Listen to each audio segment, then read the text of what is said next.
Hello everyone. तो recently अभी हरीश राणा का जो केस था उसमें सुप्रीम कोर्ट का जजमेंट आया था पैसिव यूथनेशिया को लेके, जिसमें पैसिव यूथनेशिया इच्छा मृत्यु दे दी गई है, अलाउ कर दिया गया है उसके लिए।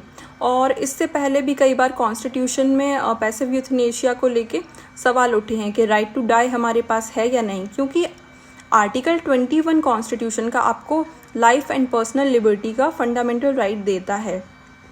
तो क्या राइट टू डाई भी आपके पास होगा, क्योंकि वहीं अटेम्प्ट टू जैसे बोलते हैं सुसाइड, उसके लिए पनिशमेंट IPC BNS में दिया गया है।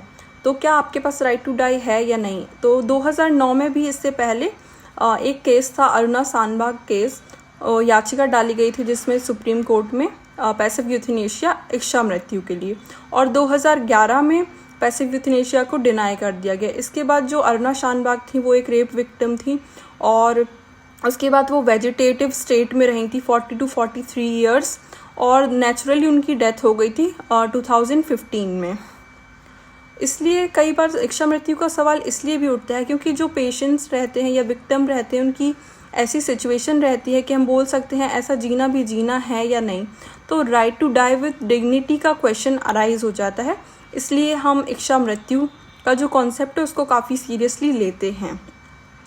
और जो यूथनेशिया या मृत्यु होती है वो भी दो तरह की होती है, active euthanasia and passive euthanasia. Active euthanasia India में इलीगल है, और पैसिव यूथनेशिया ये एक लीगल डेथ है, हम बोल सकते हैं। Thank you.